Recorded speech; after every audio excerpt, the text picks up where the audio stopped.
Here we go. Okay, now we're recording. So thank you for joining us.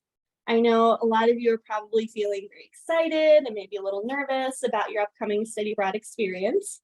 So it's normal to be feeling all those things, and this is a really incredible opportunity for personal growth as you navigate an unfamiliar environment and problem solve, learn about a different culture.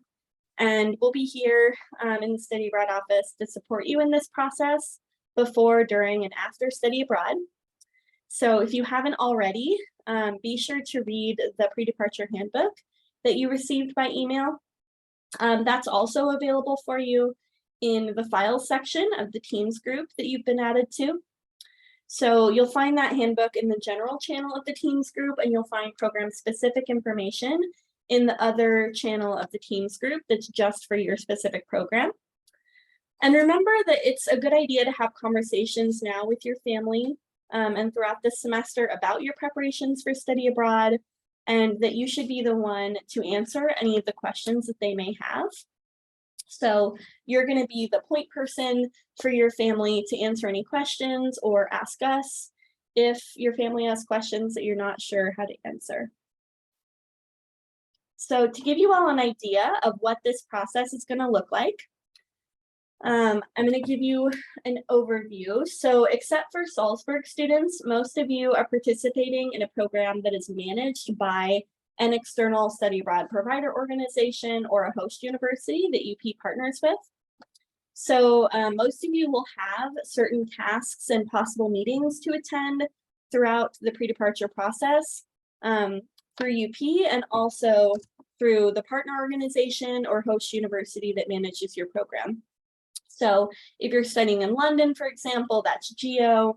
If you're going to be studying at a specific university abroad, like University of Notre Dame, Australia, anything like that, you may have another couple steps to get registered in their system or anything like that.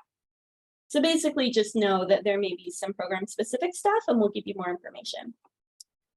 So by this point, you all should have submitted your $250 deposit payments, which will be applied towards your program fee when you go abroad.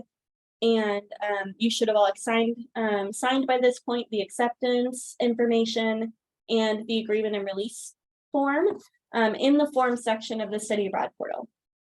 So let us know if you have any questions about those things, but I think most or all of you have done that step already, which is great.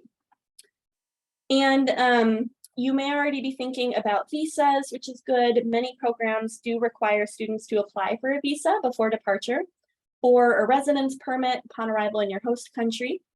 So a visa or residence permit is basically permission from your host country to be there for a specified amount of time. In the pre-departure handbook, when you go to your program specific section, you'll typically find more information there about what this process entails for your host country and what types of paperwork you should prepare, and we'll help you in this process. Supplemental documents necessary for your visa process may be uploaded to the files section of your Teams group. So depending on your program, as you look through that information in the handbook, you may see reference to, oh, go look in the Teams group and there's some documents there related to your visa process.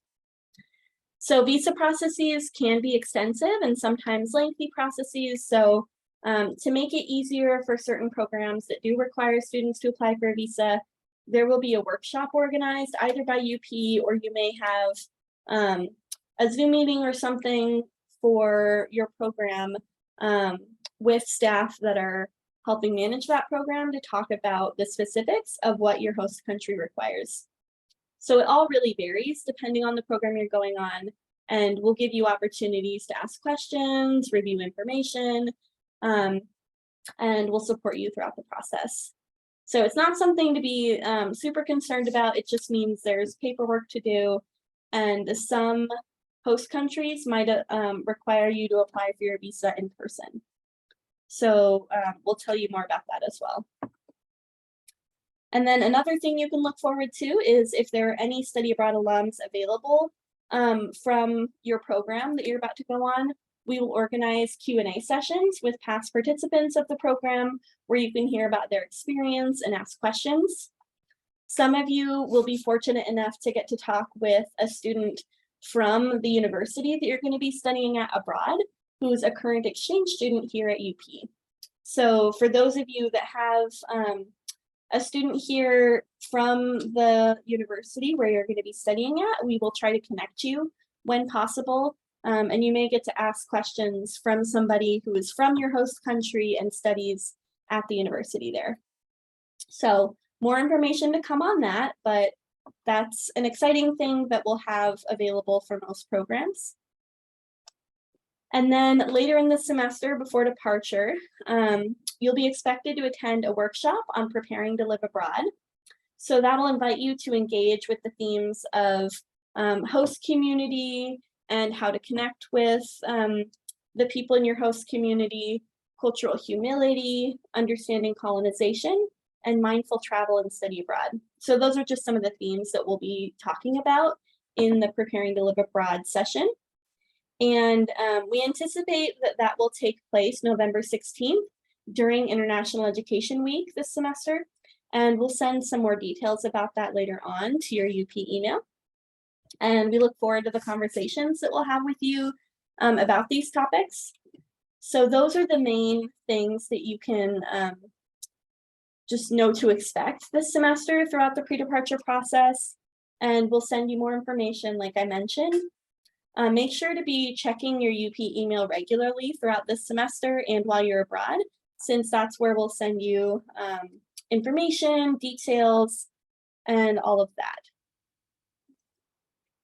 And if any of you have any questions, I know I've already started throwing a lot of information at you, so if there's anything you want more clarification on or anything like that, feel free to unmute or add it in the chat.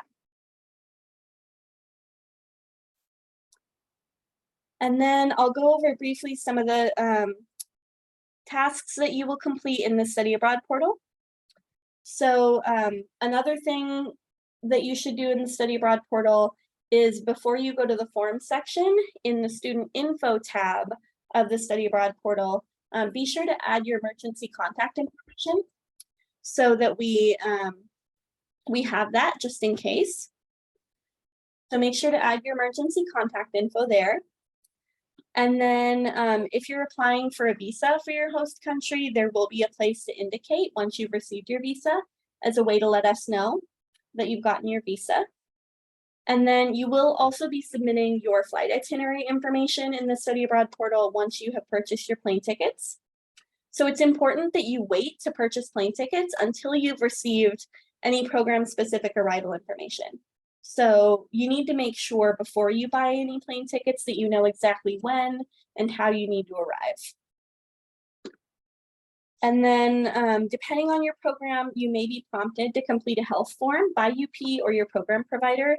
It's not necessary for every program, but you may be asked to share any relevant health information either through the program you're going on or to UP if it's a program that we don't have another organization that we partner with that may be asking you that information.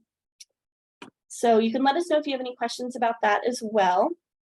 But basically, we will usually just ask for health information as a way to help have conversations with students if there's anything in particular that that a student might need specific support with or anything like that related to health. We can help have those conversations and see if there's any specific accommodations or support that students might need. So if any of you receive accommodations through the Office of Accessibility and Accommodations here on campus at UP, or if you think you might need any accommodations abroad, definitely start that conversation now with the staff in the Office of Accessibility and Accommodation, and they will loop the Study Abroad office in if relevant, and we can help support with any accommodation needs as best we can. So another thing is if you are a US passport holder, you'll be registering your travel information through the US State Department STEP program.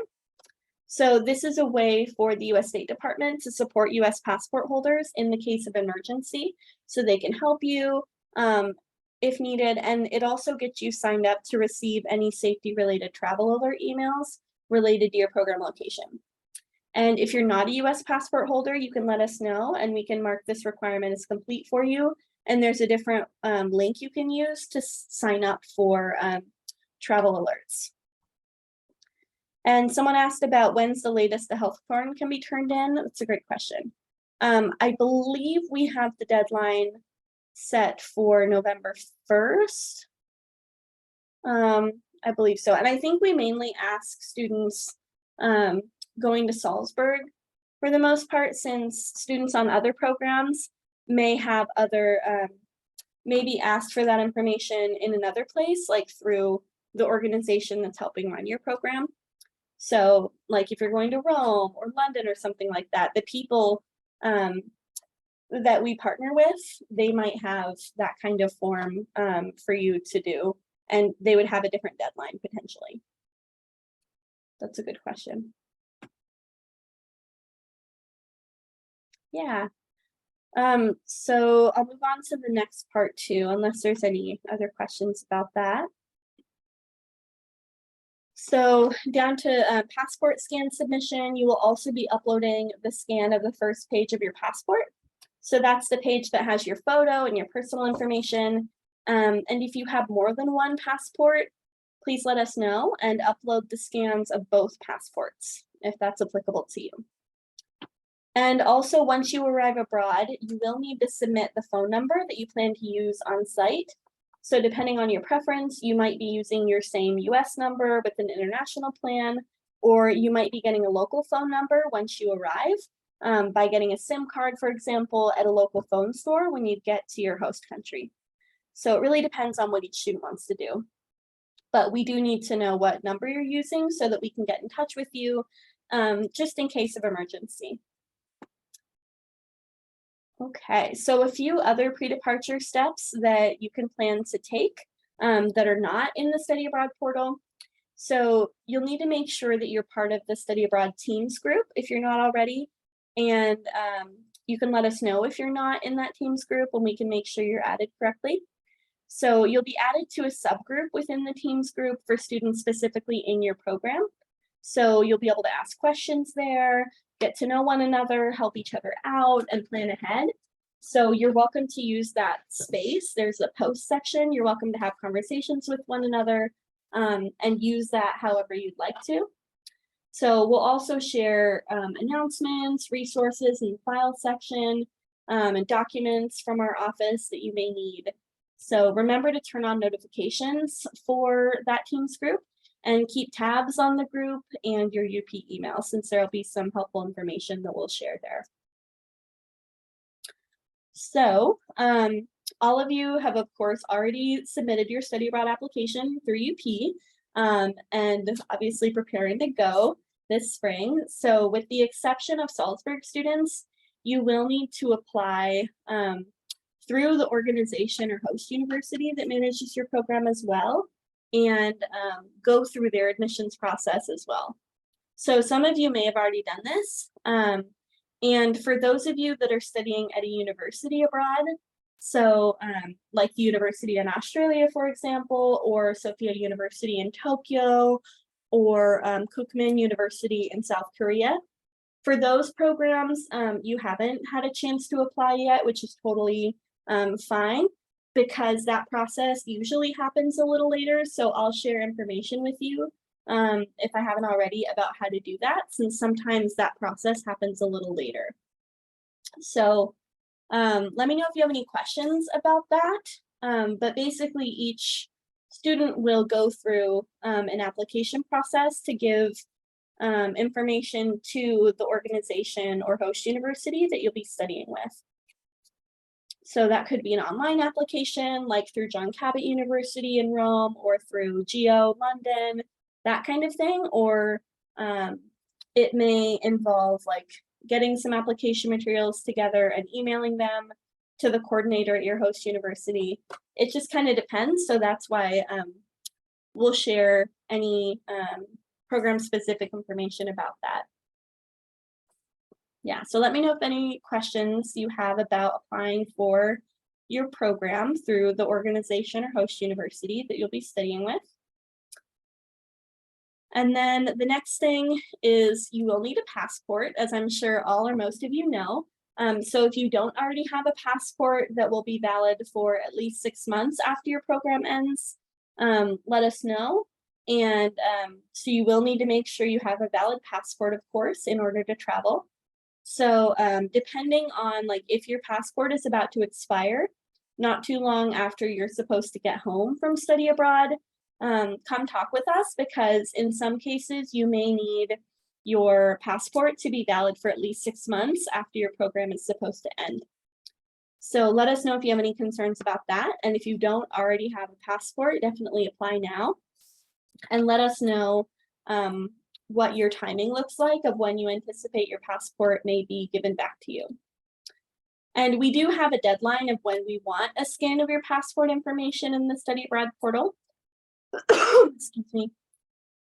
And so if you have applied for your passport and it's not there yet and you're waiting for it to come back to you, you can let us know and we can work with you and make sure that you'll get your passport there with plenty of time. So just keep us posted if you don't currently have a passport. And I briefly mentioned this before, but I want to reiterate, if you do receive accommodations here at UP or think you might need any sort of accommodations abroad, please reach out as soon as you're able to Accessible Education Services, because the staff there will be able to help you plan, and they can help you know more about your options. And so you would need to start the process through them if you receive accommodations while you're abroad. Okay. Excuse me. So the next thing I wanted to touch on is finances and budgeting. So it's important to do some planning around money management before you go abroad. So budget planning is something that you will do independently, as each student has pretty different spending habits. So we have prepared a budgeting worksheet tool that you can use, which is located in the form section of the Study Abroad portal. And each country has a different cost of living. So you can do some searching to find more information about what different things cost in your host country, what is the cost of living for certain things. You can also ask study abroad alums who went on your same program about how much they budgeted for certain things, and ask them what it was like to do some budget planning. You can also talk amongst yourselves and see, hey, how much is everyone else planning to budget for this? And you can get support from one another as well. So that's a good question to ask when you have your pre-departure Q&A session. That's a great time to ask about what other students have done in terms of financial planning and budgeting and all of that.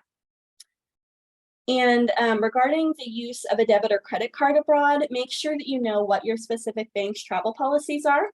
So figure out how to notify your bank before departure that you will be abroad. So that might be setting up a travel notice in their app, or might be calling them. So it depends on the bank, but you will need to make sure to notify your bank that you'll be abroad to avoid having your cards frozen due to fraud detection measures.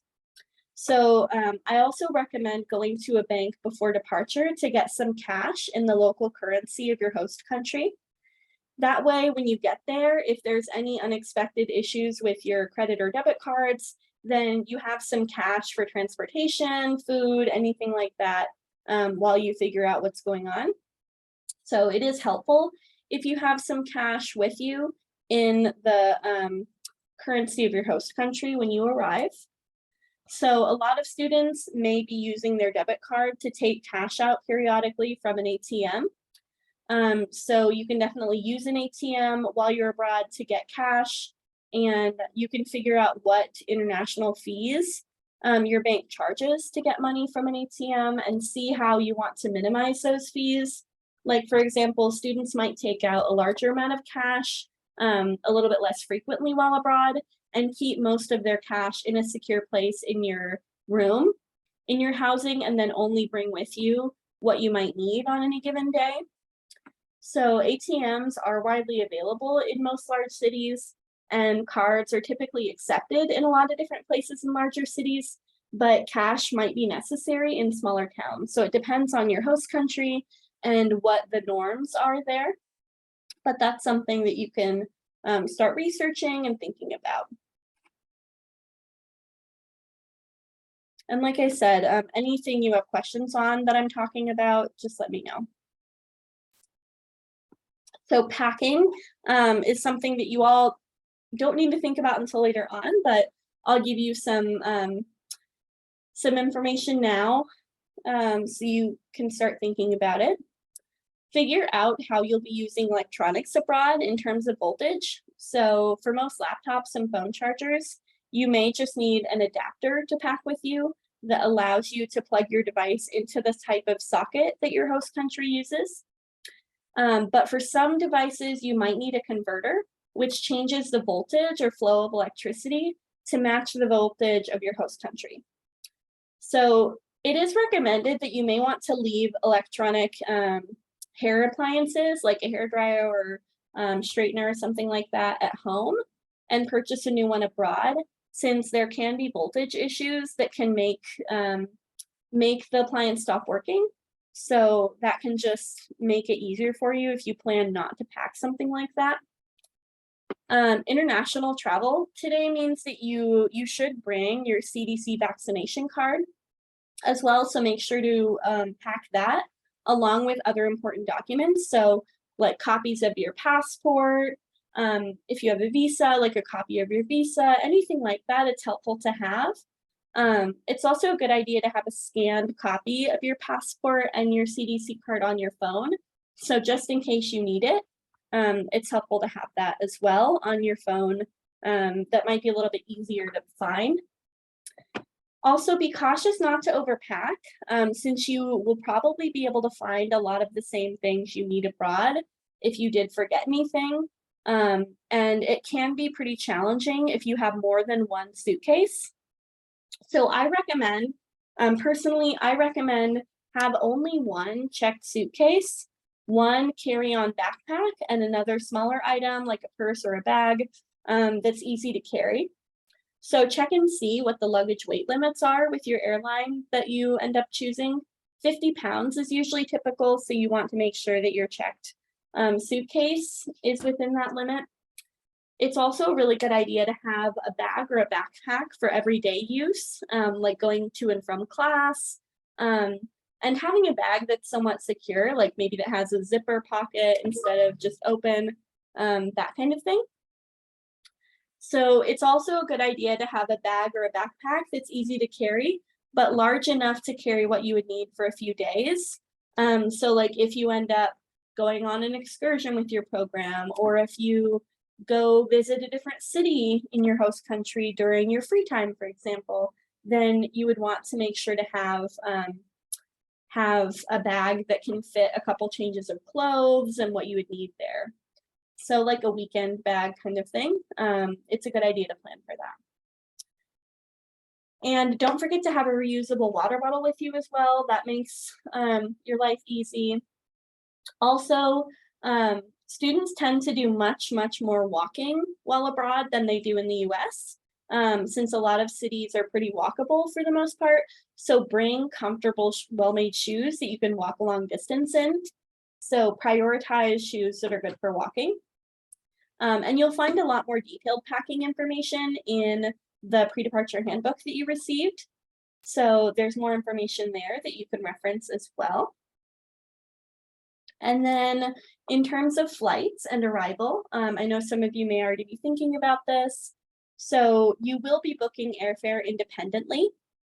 So you can depart from whichever airport in the US is most convenient for you. If you want to coordinate with other students to be on the same flight together, that's great.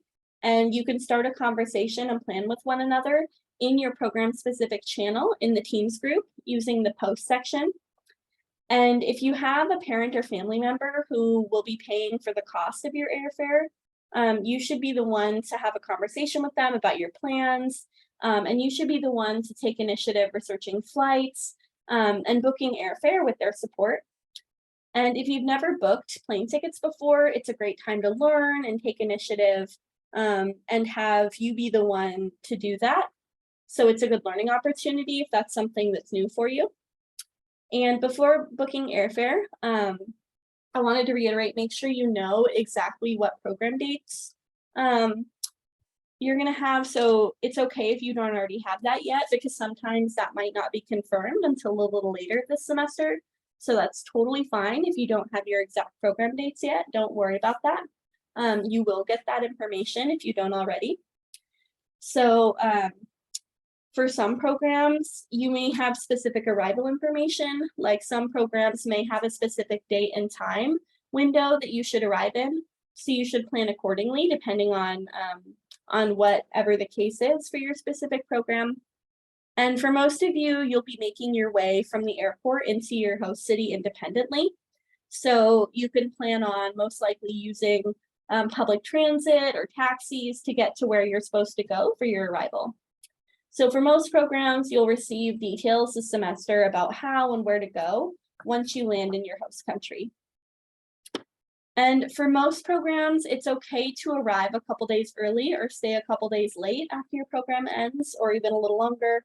But it's important to know, however, that you cannot stay in your program housing outside of your program dates. So you can't move in to your room, your student apartment, your residence hall, whatever the case is, early, or you can't move out late. You have to stick to the program dates that you've been assigned.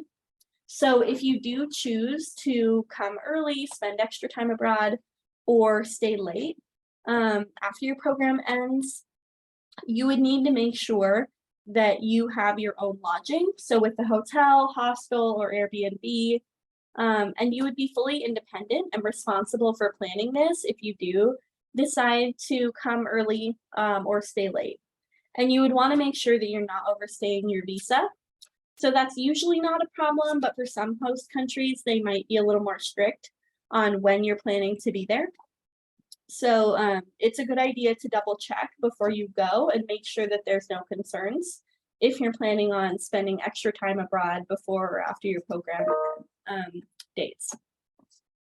So also keep in mind that if you need to apply for a visa, you will not have access to your passport most likely while your visa application is being processed. So you wouldn't be able to travel until your passport is returned to you. So this usually doesn't cause any problems, but I just want to mention it so that you know that it's not recommended to make travel plans too far in advance of your program dates, just in case, if you know you might be waiting to get your passport back after applying for your visa. So typically students would, if they have to apply for a visa, they'll often end up submitting your passport, your actual passport, as part of your visa application.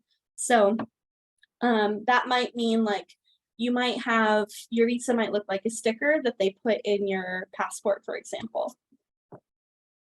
Yeah, and that's all depending on your host country, so we'll get more information on that as well. Another thing that is good to think about is how you might want to communicate with friends and family back home while you're away. So figure out what the balance should be for you of feeling connected to home, but also staying present and taking time to really get to know your host community while you're there. Some of you may be already super aware or not that a lot of people in other parts of the world use WhatsApp to communicate more often than texting. So it's a good idea to make a WhatsApp account and get that app if you don't have it already, because that will help you while you're abroad to get in touch with other people.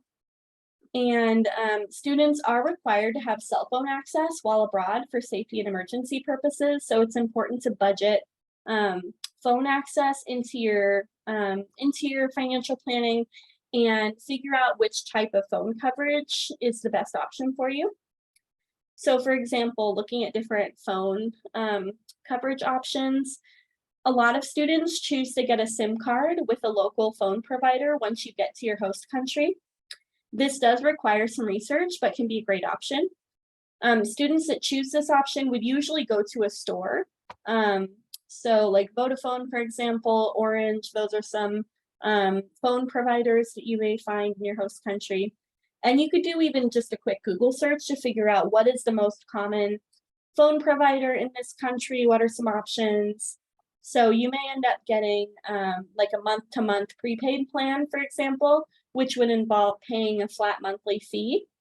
So to give you an idea of ballpark how much that might cost, it might be somewhere around 15 to 25 US dollars a month or so. That's kind of an average estimate there, but it really does depend on the plan you choose, but it's usually not super expensive, but it does depend on the option you choose. So that would give you a local phone number, calling, and data. So with that month-to-month plan, if you did that, the phone company would give you a SIM card that you would put into your existing US phone that you would keep. Then you would take out your US SIM card and put that in a safe place, and put your US SIM card back in your phone when you come back to the US at the end of your program. So that would then switch your phone service back to your US phone number and plan. And so if you do the SIM card option, you would need to make sure that your phone is unlocked. So you could call your phone provider to see if that is the case and if your phone is unlocked, and that you could basically just put a different SIM card in it when you're abroad. eSIM cards are also a new option that's being more commonly used, but you should be aware that if you try to get an eSIM card, that may not let you make calls, which could cause problems for safety reasons. If you need to make a call that is not using WhatsApp, then you may have problems if you choose an eSIM, like using a SIM card app instead of getting an actual like SIM card in your phone. So let's see. You can let us know if you have any questions about that, but you could also, some students might choose to get an international phone plan with your US phone company. So check and see what that looks like with your specific US phone provider. If that's something you want to pursue, that's an option as well. All right. So it's also important to mention, switching gears for a moment, students are required to follow UP's Code of Conduct while abroad. So make sure that you're familiar with the UP Life on the Bluff Handbook, since this would be applicable while you're abroad. And make sure that you will also need to follow any program-specific guidance and expectations, and any local laws, regulations, that kind of thing. So let us know if you have any questions about that. And then to give some academic information, students will need to be enrolled in typically 15 credits while abroad, unless pre-approved by a program counselor and communicated to the study abroad office by email. Pass no pass is not available for study abroad courses unless approved by a program counselor. So you can expect, typically there are not usually any exceptions with pass no pass, and you have to get a letter grade for the courses that you take abroad. So you should expect to have letter grades for the courses you take abroad. And then, so for Salzburg students, you would be registering through a process that I'll tell you more about later for specific courses in the UP course schedule that will be taken in Salzburg. But for anyone on another program, you would be registering for a 15 credit placeholder. So basically, I'll send you more information soon about how to register through your program counselor in our office. It's a little bit different than registering on campus, but I'll send some more information about that soon. Excuse me. But basically, you can expect that when you, after you're registered for study abroad, if you're not going to Salzburg, you'll see a placeholder that keeps you registered for full-time student status, but that doesn't mean you're only going to be taking 15 credits. Like there might be a couple variations there, but you basically just get a registration placeholder, which would be that would then be replaced with the actual classes you take once you get back from study abroad. So I know it's a little confusing, but basically you would have a placeholder keeping you registered full-time while you're abroad. And then when you get back from study abroad, our office would receive your transcript from study abroad. And along with the registrar's office, we would have that processed, and the registrar's office would put the actual classes and grades from your study abroad courses in your UP transcript. So it'll take a while, but all of that will eventually appear in your UP transcript when you get back. And for many programs, it is common to indicate the courses that you want to take before departure and then officially confirm your academic schedule after arrival. So don't be concerned if you don't have a finalized course schedule until after your arrival in country, but either way, make sure to remain in contact with your program counselor to make sure that the courses you take abroad fit within your degree plan. So it is really important that you're in communication with your program counselor and that they know the courses that you're planning to take. So like I said, I'll send more information about registration soon. So I'll send you an email with more details about registration, but you can expect to hear more about that soon. Someone asked, do you have time in country before classes start? That's a great question. It depends on your program. Usually there would be a couple days for orientation in most cases, and then your classes would start. So there's usually a little bit of orientation time. Yeah, so a lot of programs, you have your arrival day, and then some orientation, and then your classes would start soon after.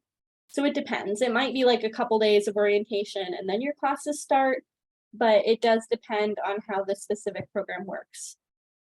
But typically there's an orientation time. Yeah. Awesome. And make sure to keep your program counselor informed if you do plan to change your classes once you arrive abroad. Make sure that you've communicated with them and that you have no concerns with your degree planning or anything like that. So really important to always keep good communication with your program counselor now and while you're abroad.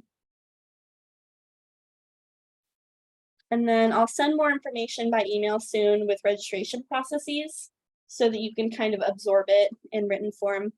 So I'll send more details about that soon. And then in terms of health and safety, to switch gears for a moment, the experience of being abroad may be different during the ongoing pandemic than it would be pre-pandemic. So there could be COVID testing involved, quarantine or self-isolation potentially involved if a student tests positive. So all of those things that we are experiencing and have continued to experience here in the US, know that that could be similar. You could have pandemic-related experiences abroad. So it is possible that a student could test positive. So it's important to be aware of that and understand that if that happens, there would be support and guidance from the on-site staff in your host country. So students are required to follow CDC national and local guidelines in addition to any program-specific requirements. So we do expect students to be vaccinated before going abroad. We defer to whatever the local regulations are in regards to masks. So for example, like here on campus, masks are optional, but recommended in some scenarios. So that may be similar abroad. So we rely on whatever the local guidance is along with that. And then in earlier parts of the pandemic, there's been a lot of more strict entry and exit requirements related to COVID. But at this time, a lot of countries don't really have strict entry and exit requirements. Some still do. So we'll let you know what that information is. And it's a good idea to do some research on your own as well. But know that some countries might require students to test for COVID before arrival or after you arrive on site, that kind of thing, that could potentially be required of you. So a lot of countries aren't requiring that anymore, but some of them are. So we can talk more about that in program specific sessions as well, but that's just something to be aware of. And then I also wanted to talk for a moment about mental health, wellness, well-being. Study abroad is always going to be challenging sometimes, even without the added difficulties associated with an ongoing pandemic. So the reason why study abroad is so powerful and transformative is because it isn't always easy. So it's important to think about what your plan might be to care for your personal well-being, your mental health, your wellness. So it's a good idea to take some time now and think of what resources, what tactics, what habits in your day-to-day life help support your mental health and well-being, and what might you do on a day when things are a little bit more difficult abroad. What habits can you rely on? What resources do you have? What tends to work well for you? Spend some time thinking about that. And we're also happy to talk more about this if anyone has specific questions. But I also want to make sure that you know that while you're abroad, you would also have access to the pilot helpline, the protocol mental health phone number that you could call that would be available while you're abroad. So if you or another student on the program with you is having a difficult time with mental health while you're abroad, you have that resource. And most programs have other mental health and counseling resources available on site as well. So there are different resources that students can access while abroad. Yeah, so it's a good idea to take some time before you go abroad about what parts of your routine bring you joy and rest, and what types of things you might do to help foster your well-being and mental health while you're abroad. And then thinking about medications as well. So make sure you know about all the information of the medications you take, have like the name and dosage. When you go abroad, make sure you have all that information ready to access if you need it. And think about if you would need, like how much supply you would need of any medications that you take, if applicable. So think about if you only receive like a 1 or 3 month supply of something, have a conversation with your healthcare provider. So talk with your healthcare provider about your medication, if you have any, and see would they be able to make an exception for you to get maybe 6 months worth, or like however much you need for the time that you're abroad. Have a conversation with them and see if your provider is able to allow you to get the quantity of medication you would need for the whole time that you plan to be abroad. And if that's not possible, then you can start a conversation with us and like on-site program staff for your specific program and see what it might look like if you do need to get a prescription fulfilled while abroad. So what would it look like to get your prescription filled? What's the name of your medication abroad in whatever language of your host country? Do you know what the dosage would look like? That kind of thing. So it's important to do some planning there, and basically start talking with your healthcare provider now about that and any other health conditions or anything like that that's relevant to you, and research the names of any medications or any relevant health conditions that apply to you in the host community language. So even if the host community, even if it's like an English speaking country, maybe they have a different name for the same medication.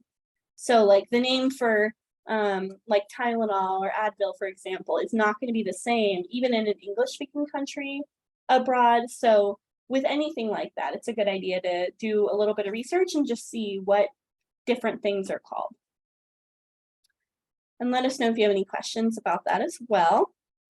And then before we close out, I also wanted to give you information about insurance. So even though it's not the most exciting thing to think about when you're thinking about what will it be like, where will I go, all the fun parts of the process. It is really important that you take some time to think about insurance and just save the information that you receive later on this semester about it, so that if something comes up, if you do need health insurance while you're abroad, you know where to go to get more information. So basically, all of you are guaranteed to be enrolled in insurance coverage while you're abroad. So you can count on that, and that is not an additional expense. Enrolling in international insurance is included already in your program fee. So most of you will be enrolled in insurance through CISI, or Cultural Insurance Services International, for the duration of your program. The only exception usually is GO London students, where you will have a different insurance coverage provider through your program, but it's a similar kind of situation. So if you decide to arrive early before your program starts or stay late after your program ends, you would not be covered for that extra time through your international insurance. And it would be your responsibility, if you do want to extend and cover the added costs of insurance, if you want to enroll in insurance for more time. So basically, most of you will receive an email later this semester from CISI, so from your insurance company, with your enrollment information. So it's really important that you save that email and that you know where to find it, and that you have easily able to reference all of the insurance information in that email that they send you. So when you get that email, save the virtual ID card that they send you. So your insurance policy number, make sure you have that written down somewhere, so that in the scenario, if you do need it, it's much easier if you've taken 2 minutes and you're like, oh, okay, that's where I know where I can go get that information. So make sure you know where to reference that. And it's a good idea to print this information and bring it in hard copy as well, just in case. And make sure you know where to find it on your laptop as well. And if you're asked at any point for proof of insurance, like in your visa process, most of you will need to have proof of insurance. What you would do is you would need to save the consulate letter that is an attachment in the email from CISI that you receive, and you'd be able to use that in your visa application or anywhere else if you need to prove that you have insurance coverage. So make sure to save the email from CISI, or if you're a GO student using a different international insurance coverage, save that information as well. And make sure to save that consulate letter in that email that they send you. The other thing is, it's a good idea to save the claim form on your laptop that's easily accessible. So if you do need to get healthcare while you're abroad, then you could get the, basically a claim form is a reimbursement request. So if you get healthcare while abroad and you have to pay a fee up front, that's normal, and it's okay. And we can, basically CISI can help you if you have a need, and if they need to help you with anything related to health insurance or healthcare, they can support you with making sure you get that payment from your insurance coverage. But the claim form is if you have to pay for something up front, like if you have a cold and you want cold medication and you need to go see a doctor or something, if you go to the doctor and they charge you a fee, then you would save that receipt and you would submit a claim form, and then CISI would reimburse you. So that's just like one example. In more serious situations where people have, like in the rare case where someone needs to have like a procedure done or something, then you would need to email CISI or call them, and they would help you with the coverage, and they would help you in the process. So their staff is really supportive, and they would help you in an emergency if you need it. Make sure to create a My CISI account and save their My CISI app on your phone. That will just make it a lot easier for you if you need to submit a reimbursement claim form or anything like that. And save the emergency contact information if necessary. So in the case, if you need it, most of you will not need to deal with any of this, but in the rare circumstance where you do, it's a good idea to just know where to go. All right, so I've thrown a lot of information at you for the past hour. Any last questions before I let you all go? And also, I appreciate you all being here and taking the time to absorb all this. I know it's a lot of information, and I'm excited that you all are going to be abroad soon, and we'll be here to help support you as you prepare in the coming months to go abroad. So any last questions that anyone has? Yes, someone asked if there's a way to access the recording. Absolutely. I will be sending this out to everybody. So I know that some people have class or work or other things at this time, totally fine. I'm going to send this recording out to everybody so you all can reference it later on. And I can send the slides too. Yeah, any other last questions? Cool. So for the like the program specific like meetings and stuff, so that's going to be next week, I think, right? Or good question. Yes, we initially planned to have some of that next week, but we're actually going to have that a little bit later on. So I'm going to start scheduling visa workshops for a little bit sooner, and then have the Q&As with returners a little bit later. So good question. I'm glad you noticed that. There's nothing scheduled yet for next week, but I'll send more details once some things are scheduled soon. Perfect. Thank you. Yeah, of course. All right, well, I'll let you all go, but if there are any other questions, just email us at studyabroad@up.edu, and we'll be there to answer any questions that you have. And thanks again for taking the time. I know that it's a lot of information coming at you and a lot of things to absorb, so we're here to help if you want clarification on anything. And have a great weekend. Thanks for joining me on a Friday to go over some of this. Thank you. Thank you. Thanks, everyone. Bye.